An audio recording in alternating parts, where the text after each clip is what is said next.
Bonjour Imad Fatal. Bonjour. Merci d'avoir accepté l'invitation. Avec plaisir. Est-ce que, côté table, puisque c'est la thématique du jour, est-ce que vous êtes dans la lignée de l'ancien basketteur qui fait attention à sa ligne, ou est-ce que vous êtes dans le cliché de l'avocat que vous êtes aussi, qui sauterait de table en table dans tout le canton ? Je suis un mélange un peu de tout ça.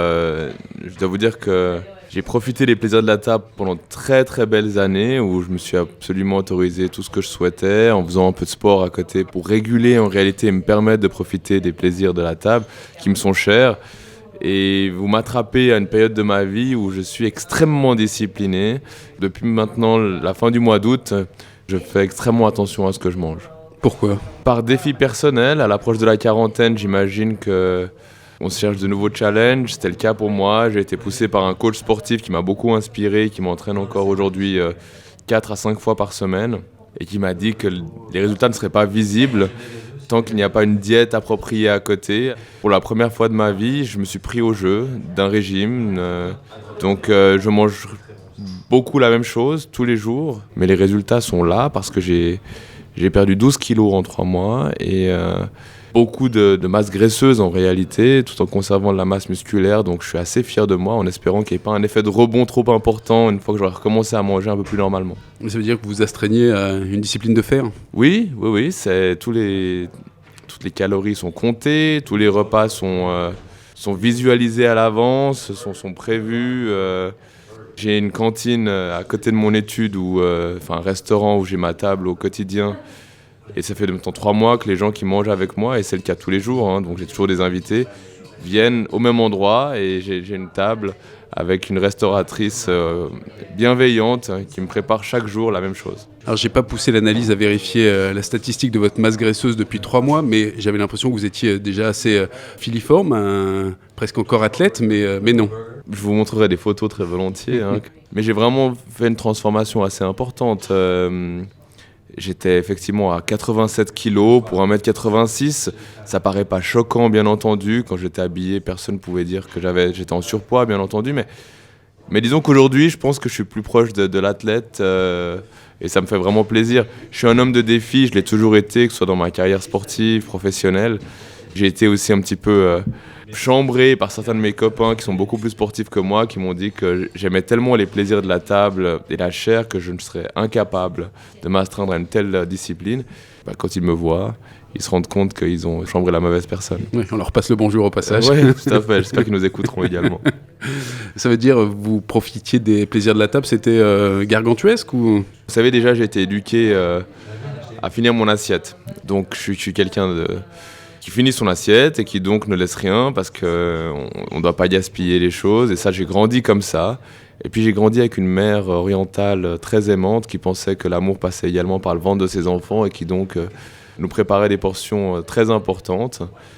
Et j'ai toujours mangé comme ça tant que j'étais un sportif de haut niveau et que je jouais en première division de basket et que je dépensais beaucoup et que j'étais en pleine croissance notamment, ça jouait. Là où je me suis fait un peu rattraper, c'est au moment où j'ai arrêté le sport de haut niveau pour me consacrer à mes études de droit et que j'ai continué à manger de la même manière à peu près. Et là, j'ai pris du poids que j'ai réussi à reperdre. Et puis ensuite, par mimétisme, vous savez, avec mon épouse et ses grossesses, souvent les hommes, malheureusement, on n'y échappe pas. On mangeait bien, on mangeait beaucoup et je faisais pas assez de sport. Et je pense que là, avec les années, j'ai pris du poids. Mais que j'ai complètement perdu parce que je suis dans une forme olympique aujourd'hui. J'ai jamais été aussi fit et léger, je pense, depuis que j'ai 18 ou 20 ans. Est-ce que quand on change sa façon de manger, ça change l'homme aussi ? Probablement, et en tout cas au début, parce que maintenant j'ai pris le pli, je dois être un peu moins drôle que je l'étais avant. Parce que forcément, vous avez ce sentiment de faim permanente. Ce qui est moins drôle en réalité, c'est que socialement, c'est compliqué. C'est que vous essayez d'éviter les sorties justement parce que tous les amis vont trinquer, lever le coude, s'amuser, les apéros, tout ça, le fromage, la charcuterie, autant de choses que j'adorais. C'est des choses qui me sont complètement étrangères désormais. Mon plus gros manque, et vous allez rire, je mangeais énormément de mozzarella. Au niveau diététique, on m'a dit qu'il fallait arrêter, donc j'en ai mangé en 3 mois et ça me manque terriblement. On va regarder si à la carte il y a de la mozzarella pour vous faire envie à défaut. Alors je vais prendre en entrée s'il vous plaît, je vais essayer le saumon avec le poulpe grillé. Alors je vais accompagner sur une entrée sur la terrine de foie gras de maison s'il vous plaît et l'onglet de veau. Avocat, par ailleurs président des Lions de Genève à temps complet, pour prendre une formule qui nous ramène à la table, mais le basket, le club, vous en bouffez, c'est littéralement la bonne expression? Ah, j'en bouffe en permanence, mais vous savez, je suis un réel passionné par mon club, passionné par le basket suisse et le basket en général. Et tant que cette passion me permet d'avancer et me rend heureux, je continuerai. Mais c'est vrai que ça fait de très longues journées qui commencent très tôt. Je me réveille tous les matins à 6 heures au plus tard. Et souvent, j'ai ma séance sportive avant d'arriver au bureau. Et puis après, c'est des longues journées qui se terminent souvent vers 20-21 heures où j'essaie de passer un peu de temps avec mes enfants. Mais il y a souvent des séances le soir également. Les week-ends sont rythmés par nos matchs. Et mon humeur est rythmée par les victoires et les défaites. Et ça fait 10 ans que ça dure et que ma femme l'accepte également. Parce que je vis toujours aussi mal les défaites. Heureusement qu'on gagne bien plus souvent qu'on ne perd, mais disons que certaines défaites continuent à me faire très mal. Ouais, vous le dites vous-même, vous êtes irritable en tout cas les jours ou les veilles de match. Oui, c'est toujours la même chose. Je dors un peu moins bien les veilles de gros matchs. Je suis euphorique quand on gagne un gros match après. Je pense que je suis quelqu'un qui est de très bonne compagnie après une belle victoire. Ça veut dire quoi? Ouais, ça veut dire que probablement je vais me laisser aller à quelques écarts à ce moment-là. Ça veut dire quoi? Manger beaucoup plus, d'humeur joviale probablement. Et je suis quelqu'un qui aime beaucoup l'humour et j'espère avoir un peu le sens de l'humour, en tout cas dans ces occasions-là. C'est une troisième mi-temps comme on l'entend? Oui, il y a des troisième mi-temps aussi dans le basket. Alors, beaucoup plus de contenu quand même que dans des sports comme le rugby ou autres, ou même le football. Mais avec mes camarades, on aime bien également aller fêter les belles victoires. Mais là, on parle de très grosses victoires. On parle des trophées qu'on va aller remporter, des titres qu'il faut savoir célébrer parce que c'est des moments rares et précieux. Vous êtes proche de vos joueurs, c'est rien de le dire. C'est vrai dans le quotidien de la gestion d'un club de sport, mais c'est vrai aussi en dehors des instants, c'est-à-dire vous vivez avec les joueurs en dehors des terrains. Alors vous savez, avec les joueurs, il faut savoir être proche, bien entendu. Ils me savent extrêmement accessible, mais en même temps, il faut savoir garder une distance parce que vous ne pouvez pas être trop proche de vos joueurs, sortir avec eux, faire la fête, et puis en même temps, après, s'attendre qu'ils savent recevoir un message lorsque vous redevenez le chef d'entreprise que vous devez être, parce qu'ils ont un travail à accomplir. Maintenant, je pense être beaucoup plus proche de mes joueurs par le passé aussi, parce que beaucoup d'entre eux étaient plus vieux que moi lors de mes débuts à la présidence, et que donc, il y avait pas vraiment, on avait des intérêts communs, donc effectivement, je les invitais régulièrement chez moi, certains ont dormi chez moi, mangeaient tout le temps à la maison. Avec les années aussi, ma vie de famille, les choses ont un petit peu changé. Mais je cultive quand même cette proximité parce que c'est important de pouvoir les comprendre, de les entendre également. Je peux pas être simplement dans une tour, loin de tout ça, puis attendre de mes joueurs qu'ils obtiennent les résultats qu'on espère tous. Donc on est vraiment une famille et c'est important. Ça veut dire que vous êtes un garde-chiourme, il faut tourner autour des joueurs pour vérifier où ils sortent, ce qu'ils font, ce qui... On a des règles assez claires à ce niveau-là. Les joueurs sont des professionnels, ils ont le droit bien sûr de sortir tant qu'ils le souhaitent, mais il y a des moments lors desquels nous ne sortons pas, les veilles de match notamment, et là, gare à eux si je les attrape en train de faire la fête avant un match, parce que là, ils sont tout simplement amendés. Ça s'appelle le professionnalisme, mais ils en sont conscients et j'ai un groupe qui est très professionnel. Vous ne pouvez pas être un sportif de haut niveau, espérer performer quand vous êtes ivre-mort la veille d'un match à 2h du matin. Le corps, tout simplement, ne le permet pas. C'est déjà arrivé? Oh, c'est déjà arrivé. J'ai appris en 2012, alors que nous jouions un match décisif en finale du championnat, un match 5 des finales, j'ai appris que 3 de mes joueurs étrangers de l'époque étaient sortis la veille du match décisif, donc alors qu'on partait à Lugano très tôt le samedi matin. Vendredi soir, ils ont été vus dans une boîte de nuit et ils sont rentrés très tard. Et bien entendu, ils ont dormi lors du déplacement jusqu'à Lugano, mais on a perdu ce match 5. Comportement que je juge extrêmement peu professionnel. Et ces joueurs, depuis lors, n'ont en tout cas pas joué sous mes couleurs. L'étincelle du basket, elle est née comment? Elle est née et c'est une jolie histoire. Vous savez, aussi loin que je m'en souvienne, j'ai eu un ballon dans les mains et aussi loin que je m'en souvienne, le basket a fait partie de moi. Il a une explication, bien entendu. Ma mère, qui est d'origine syrienne, a été une joueuse de l'équipe nationale de Syrie. Fin des années 70, tout début des années 80. Et l'histoire est jolie parce qu'en réalité, le sport est un magnifique vecteur d'intégration. Ma mère est une immigrée syrienne qui a eu 4 enfants en Suisse, qui a mis beaucoup de temps à apprendre la langue et qui aurait pu avoir de la peine à intégrer ses enfants aussi parce que culturellement, on était un peu à l'écart. Et à travers le basket, très jeune, elle m'a permis d'avoir un moyen d'intégration. À travers les clubs et nos déménagements respectifs, je me suis trouvé à rencontrer tellement de monde, des gens qui sont aujourd'hui mes amis toujours, et à pouvoir voir ma personnalité se construire également grâce à ça. Je suis très heureux qu'elle m'ait mis dans le basket, bien entendu, tout comme elle l'a fait avec mes frères et sœurs également, qui sont tous des basketteurs. Mon frère a joué en première division, en équipe suisse également, il a joué au Lyon de Genève, et ma sœur également était une grande basketteuse. Alors bon appétit. Bon appétit. Je vous remercie parce que vous me sortez un peu de ma routine alimentaire. Ouais, écoutez, si je peux participer à ce niveau-là. Et je vous assure que ça me fait extrêmement plaisir. Parce que, en réalité, quand je vois ce qu'il y a j'ai dans l'assiette, ces belles couleurs qui changent de ce que je mange tous les jours, ça me fait très plaisir. Les discussions avec des joueurs potentiels, ça peut aussi se faire autour d'une table pour parler d'un contrat futur. Ça se fait. Alors vous savez, je suis extrêmement respectueux des contrats en cours. Donc j'ai tendance, pendant qu'un joueur est sous contrat, à respecter le contrat qui est le sien avec un autre club et à ne jamais l'approcher. Bien sûr, avec nos joueurs, si ceux-ci présentent un intérêt et que l'intérêt est réciproque, on a des réunions autour de la table, effectivement, où on passe un bon moment, souvent avec leurs représentants ou leur famille, pour parler de l'avenir. Et puis il y a aussi des poignées de main qui valent tous les contrats du monde. Et j'ai le souvenir notamment par le passé de joueurs emblématiques du club avec qui on se retrouvait autour d'une table, effectivement, à rigoler. Puis à la fin, on disait alors on repart pour un tour et on se serrait la main et c'est comme ça qu'on continuait à travailler ensemble. Ça se fait encore aujourd'hui dans le basket moderne ou c'est très administratif ? Ça se fait, mais je dirais que ça se fait moins. Mais pas forcément parce que les joueurs ne le veulent plus. Peut-être parce que ma vie a un peu changé. Peut-être parce que j'ai 2 enfants en bas âge, une épouse et des responsabilités aussi professionnelles importantes, qui font que j'ai moins le temps pour ces moments de convivialité, mais j'arrive toujours à trouver un moment quand même pour le faire. Vous avez parlé du lien familial avec le basket, le lien avec la Syrie, il est lequel aujourd'hui ? Il est vraiment ténu, disons, parce que dans mes très tendres années, j'ai quelques souvenirs en Syrie, mais je devais vraiment être un enfant à 3-4 ans. Et puis ensuite, je ne suis plus jamais allé jusqu'à l'âge de 27 ans. C'était en 2009, juste avant que la guerre n'éclate en réalité. Et depuis lors, le risque est trop important.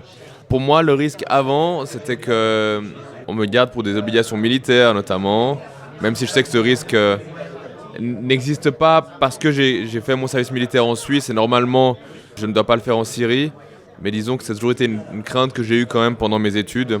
Mon rêve, sincèrement, est d'emmener ma famille en Syrie et j'espère que les choses se calmeront. Elles se calment déjà beaucoup et j'espère que dans quelques années, on pourra de nouveau avoir la possibilité d'aller normalement en Syrie sans avoir la moindre crainte. Il y a encore des traditions qui sont vivantes, que vous observez, respectez ? Bien sûr, je suis très attaché à ma culture. Donc ça, c'est quelque chose qui a été ancré très tôt par ma mère. Je parle l'arabe couramment. Je vis beaucoup à l'oriental en réalité chez moi. Mes enfants parlent l'arabe également. Avant mon régime, et notamment lorsque j'habitais chez ma mère, toute notre nourriture était orientale également. C'est une nourriture très riche, très variée. J'ai grandi en mangeant des plats traditionnels syriens que ma mère préparait. C'est une nourriture que j'adore. Forcément qui n'est pas très compatible avec mon régime actuel parce qu'elle est assez grasse quand même. On cuisine beaucoup au beurre, à l'huile d'olive. Il y a du riz, en veux-tu, en voilà. Il y a des viandes en sauce, voilà. Mais... Attention, vous avez l'œil qui brille là. Ouais, forcément, j'ai quelques réminiscences qui me reviennent. Est-ce que l'homme des paniers que vous êtes est un homme des fourneaux également ? Alors, je l'ai été par la force des choses lorsque je vivais seul et que j'étais célibataire. Je vous avoue que depuis que je suis marié et très heureux en mariage, c'est ma femme qui s'occupe un peu plus de ça. Et j'ai presque oublié comment on cuisine. Alors, je sais faire des choses très basiques, mais je dirais pas que je suis un fin cuisinier. Et je n'apprécie pas tant que ça passer des heures au fourneau non plus, à préparer des plats mijotés qui, de toute façon, souvent sont ratés. Donc, il y a quelques plats que je maîtrise et que je peux faire rapidement, et ça suffira. Donc, ça veut dire que le midi, on en vient au cliché de l'avocat qui va de table en table dans le canton de Genève pour se nourrir ? Alors, c'était le cas jusqu'il y a très peu, effectivement. Vous savez, le cliché n'est pas très faux. L'avocat rencontre du monde. Dans mon agenda, il est très rare que j'ai un midi sans un lunch organisé avec quelqu'un. Alors avant, c'était de table en table, effectivement. Je n'en raffole pas, pour être franc. Passer 1h30, 2 heures à table tous les midis, alors que c'est des moments où je peux être très productif au bureau, je n'en raffole pas. Mais je le fais avec plaisir. Parfois, pour des questions de réseautage, que ce soit pour les Lions ou pour mon métier. Parfois par pure amitié, avec des gens qui ont du plaisir à discuter. Mais depuis 3 mois, je mange Je mange tous les jours au même endroit parce que c'est toujours les jours le même repas qui m'est servi. C'est 200 grammes de poulet, 100 grammes de riz et 100 grammes de légumes. C'est quasiment monastique, quoi. C'est monastique, clairement. On est un groupe d'amis et tous les lundis matins, on s'envoie nos résultats respectifs. Et c'est vrai qu'on ne veut pas être celui qui n'a pas progressé le lundi matin, donc on s'encourage comme ça avec une bande de copains qui suivent actuellement le même processus que moi. Vous êtes quelqu'un de très ritualisé, j'ai envie de dire. Le rituel avant un match de basket, c'est lequel ? C'est toujours le même. Je me surprends à faire toujours la même chose avant les matchs de basket. J'ai besoin d'une séance de sport, essentielle, sinon je suis exécrable toute la journée, je suis de mauvaise humeur. J'ai besoin que la tension redescende avant un gros match. Donc j'ai besoin de sentir les hormones du bonheur que procure le sport, l'endorphine, la sérotonine. Quand j'arrive au match, j'ai besoin que mon corps soit en train de se relâcher parce que je sais que la tension va être importante après. Il y a toujours une séance de sport avant le match et je mange toujours la même chose. Et je mange, même avant mon régime, comme si j'allais jouer. Donc j'ai un plat qui ressemble beaucoup à ce que vont manger mes joueurs avant la rencontre, c'est-à-dire du poulet, du riz et des légumes. Et ça depuis 10 ans. Alors que c'est pas moi qui suis sur le terrain, mais c'est une forme de solidarité avec mes joueurs. Je me prépare encore comme si j'allais être sur le terrain. Mais ça, vous vous y astreignez ou vous en rendez même plus compte ? Je m'en rends pas compte. Je crois que c'est vraiment devenu un rituel. J'ai cette tension le matin du match important. J'ai besoin de cette séance de sport. J'ai tendance aussi à faire du rangement, à mettre mes idées en place, à sentir que j'ai avancé à ce niveau-là. Et ensuite, j'aime arriver à la salle assez tôt, m'imprégner un peu de l'ambiance, aller voir les bénévoles, aller saluer les joueurs également. Puis le début du match arrive souvent assez vite. Et là, on est dans l'action et c'est le moment de le gagner. Vous êtes un superstitieux, un fétichiste ? Vous savez, je ne l'étais pas du tout en grandissant et je me rends compte que je le suis énormément. Notamment pour le basket. J'ai tendance à faire attention à ce que je dis avant un match, à ce que je pense même. On est en peur du karma souvent. Je pense qu'on récolte ce qu'on sème. Même au niveau vestimentaire, si une cravate ou une veste a plutôt bien marché au mieux qu'une autre, j'ai tendance à la porter plus souvent. On a souvent parlé de la cravate rouge. Oui, c'est vrai qu'il y a eu cette cravate rouge qui nous a porté chance, notamment en 2017. Mais à un moment, elle gagnait plus, donc j'ai arrêté de la mettre. Vous avez d'autres objets fétiches qui font gagner ? Non, vous savez, c'est très difficile parce que quand on est président, ce qu'on veut vraiment, c'est des résultats. Et j'ai tout essayé avec mes joueurs avant les gros matchs. Les discours, les vidéos, les discours de motivation. Puis il y a des fois où vous vous dites ça a marché. Puis il y a des fois où vous vous dites ça n'a pas du tout marché, il ne faudra pas le refaire. Et j'ai tendance à essayer de m'adapter. L'année passée, en finale de la Coupe Suisse, j'ai fait quelque chose qui n'a pas marché. Je ne le referai pas si on retourne en finale cette année, par exemple. C'est vraiment les joueurs qui, en bout de course, font le travail sur le terrain. J'aimerais tellement pouvoir influencer le côté mental qui chez un sportif, représente, à mon sens, plus de 50% du travail, sincèrement. Vous pouvez vous entraîner nuit et jour. Si vous ne travaillez pas sur vos qualités mentales, vous stagnerez. Le mental, c'est plus de 50% de la réussite d'un sportif professionnel. Les enfants, vous les avez biberonnés au basket ? Vous savez, vous n'avez pas le choix. Quand vous êtes le fils d'un président d'un club comme le mien, ils sont nés dedans. Donc, à quatre pattes, ils étaient déjà entre les jambes de ces géants. Aujourd'hui, ils prennent les rebonds lors des échauffements. Ils ont leur maillot chaque année, sinon ils refusent de me parler. Donc voilà, forcément, par la force des choses. Vous avez envie de leur parler, donc... Ouais, je fais ce qu'ils me demandent. Non, ils adorent le basket, mes enfants. Ils sont même assez avancés. Ils ont commencé très tôt à jouer en club à l'âge de 3 ans. Et je vais vous faire une confession. Ça ne me fait pas rêver le fait qu'ils soient autant accros au basket, parce que la réalité, c'est que s'ils tiennent de moi, et s'ils ont ma génétique, ils n'ont pas le physique du basketteur. Je ne suis pas quelqu'un qui avait une détente phénoménale ou une envergure phénoménale. Et donc s'ils ont mon physique plus tard, ils n'ont pas de prédisposition pour devenir de grands basketteurs. Donc j'aurais préféré qu'ils s'orientent vers d'autres sports. J'essaye de les tirer, mais ils reviennent toujours au basket. Que puis-je ? Mais j'aimerais bien qu'ils fassent du football, qu'ils fassent du hockey sur glace, qu'ils fassent d'autres choses. Mais j'imagine que c'est un peu trop tard déjà. Vous voyez l'assiette qui vient de nous être servie là, Ouais. avec ce poulpe grillé, ces légumes de saison. Je dois vous dire que vous faites ma semaine là, parce que ça fait longtemps que j'ai pas mangé ça. Voilà, c'est le résultat de 3 mois de privation, mais je vais en profiter. Alors profitez bien. Merci. À chaque fois qu'on vous pose la question de jusqu'à quand pourriez-vous être président des Lions de Genève, vous répondez justement c'est une affaire de passion. Quand la passion sera moindre, il sera peut-être le temps de partir. Mais où est-ce que vous souhaiteriez amener le club avec L'idée de pouvoir partir avec le travail accompli. Si je devais partir aujourd'hui après 10 ans de présidence, j'aurais de toute façon le sentiment d'avoir quand même fait un sacré bout de chemin avec ce club qui a remporté 10 titres en 10 ans et ce qui fait de lui le club le plus titré de la décennie. C'est une grande fierté.